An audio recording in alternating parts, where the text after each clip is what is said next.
Hey everyone, welcome back to my channel. My name is Zara and today I'm going to be doing a non-spoiler review of A Little Hatred by Joe Abercrombie. This is the first book in the Age of Madness trilogy. There were quite a few people waiting for me to read this trilogy. You know, it's been about a week since I finished the first book and this review will go out a little bit later. But now that I've had time to think about it, I think A Little Hatred is a perfect introduction into this world that we know and is very familiar to us, but it's new. There's a new guard. A lot of the characters that we knew in the original trilogy and also in the standalones are present, but we're seeing them through different eyes and we're seeing them through a different lens. And a lot of them are, you know, a lot older. They have children, they are coming towards the end of their lives and, you know, their journeys as being the people that they were in the original trilogy and the standalones. The backdrop kind of consists of the fact that the First Law world has developed into a world of industry. So mining, factories, basically progressing the society into a more advanced technological age is kind of the backdrop that we're presented with. And we're seeing how the stakes are changing for the wealthy and for the poor and what that means day to day for these people that we're following. We are following a bunch of different characters. We're following four main perspectives. We follow Savine Dan Glockter. She is the daughter of Sandan Glockter and R.D. West. She is this incredibly intelligent, very savvy businesswoman. I'll come on to Savine in a little bit, but she kind of rules the show and everyone respects her, but they also fear her. We then also follow Dan Luther, who is the son of Jezzel, but also he is the prince, he's the future king of the Union. He's got a lot of potential, but he completely squanders that potential. He basically surrounds himself with alcohol and drugs and prostitutes, and that's pretty much all he does in the first book. And then we follow Leo Dan Brock. He's the son of Finry. He is essentially just kind of a bit of a warrior, a soldier. He loves war. He loves fighting in battle. He loves that honor of doing that. And then the last character that we follow is Rika. Rika is the daughter of Dogman. She is a bit of a misfit. She doesn't really have a place because she has this thing called the long eye. The long eye essentially allows her to see into the future. And so we also have a prophecy element to this book. We start at the beginning. I'm not going to go too much into the plot, but we start at the beginning, basically getting a sense of who these characters are, what they've been going through in between the events of all of the various books. We get some familiar names like Dogman and Glockter. We're just basically getting the lay of the land of what is going on in this world. And so I'm now going to jump into what I liked about it. The plot of this book is the way that Abercrombie does plot in this book is very different to the way that he does it in the First Law trilogy. The first book in the First Law trilogy, I've mentioned this before, is very character focused. There is plot work being done, but it's not that well known to the audience. And I think Abercrombie was purposefully trying to keep it quite vague. And I think it worked. In this one, because we already know the world, we know a lot of the characters, and we know some of the stakes that are at play, the plot, I feel like, picks up a lot quicker. And I feel like it's a lot easier for the reader to identify what the plot is. Because Abercrombie doesn't necessarily spell it out for you, especially at the start. And so you kind of have to figure out where you're going throughout the journey. But in this one, because it's familiar, that doesn't really exist. So if you're somebody who's coming into this world as a existing reader, then the plot just really picks up, I think. I didn't really have pacing issues with the plot at all. I think if you were to read this book as a completely new Abercrombie reader, I mean, I wouldn't recommend that at all. But I feel like as a new Abercrombie reader as well, you would be able to pick up the plot a lot quicker. I think the direction is a lot easier to tell where it's going. Whereas in the original trilogy, I think it's a little bit vague. So the plot work in this book, it's obviously the first book, so it's laying a lot down for the rest of the trilogy. But the interesting thing about this first book is that we are getting the seeds of how technology and advancement is helping society, but we also see the downside of that. And really the backdrop of this is revolution. The original, I mean, it's called the Age of Madness trilogy. So the reader is seeing society develop, but not necessarily always for the better. And the impacts of that on particularly the lower classes of society. Abercrombie is a very thematic writer, right? And this is kind of my next point. The whole undercurrent of like revolution, of inequality, inequity is so well done. I think I had my issues with it in book 3, but in book 1 and book 2, it is exquisitely executed. The way that it starts is this like rumbling, as this kind of thing that we hear about through the various perspectives, and then how it ends up at the end of book one is just, it's just chef's kiss. The thing that I think Abercrombie just does better than anybody is that he hits the nail on the head so well without making it feel like preachy. I think sometimes I've noticed this with certain books across many different genres where the author wants to give you a message. I don't think there's anything wrong with that. The thing I like about Abercrombie is that he presents the message in a very factual way. So he wants you to come to your own conclusion about whether the thing that is happening is for the better or is for the worse. I'm going to do a spoiler video just talking about Age of Madness in general soon.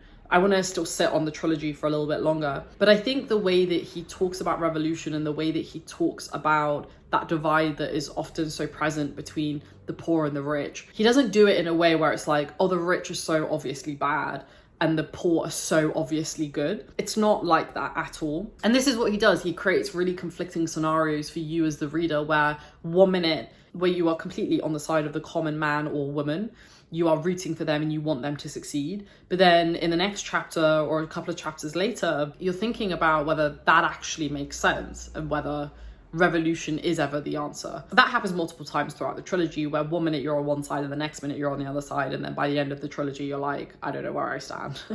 And I think it's fantastic. I think the way that he is able to very easily simplify very complex issues is mind-blowing. The third thing that I really enjoy, and this is going to be no surprise to anyone, is his character work. His character work is fantastic. Like, I've definitely heard comments from a variety of different people saying that they didn't necessarily feel as attached to the characters by the end of the first book.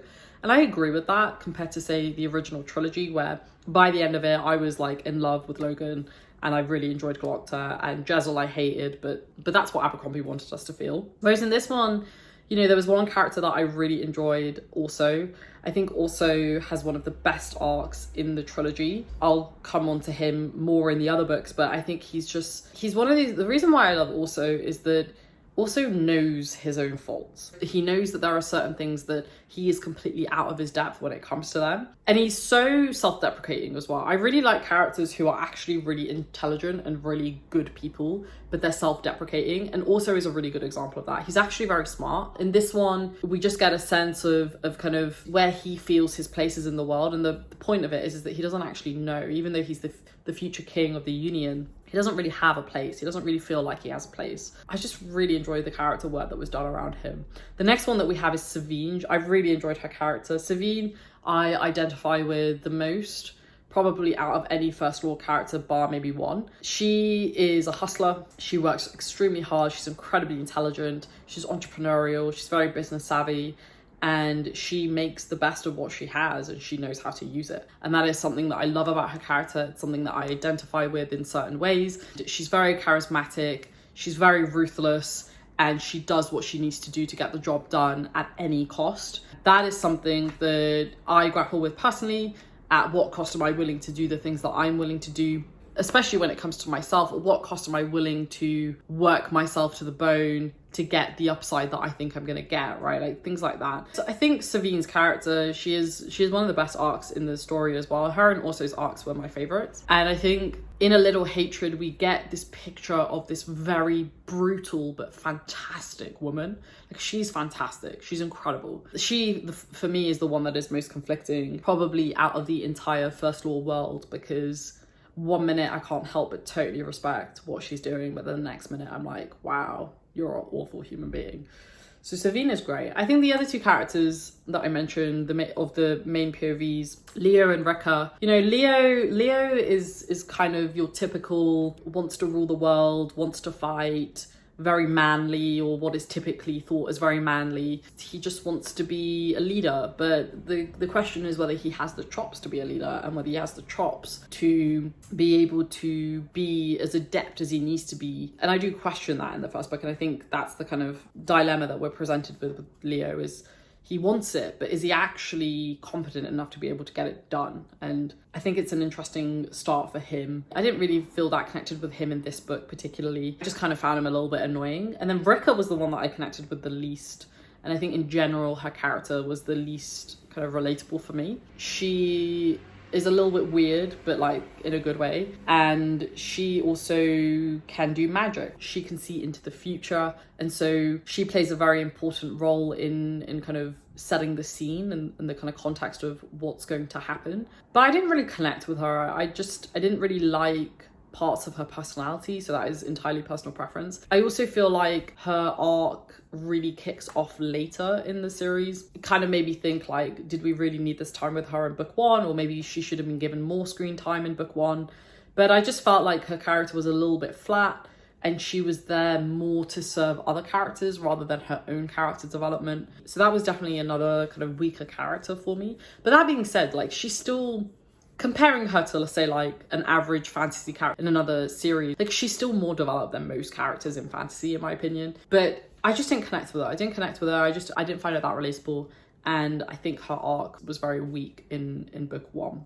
I think the other thing that was a little bit of a gripe for me was that there were certain things that happened towards the end of book one that felt very convenient. There were two things in particular that felt very convenient, and it just felt like the easy way out was taken.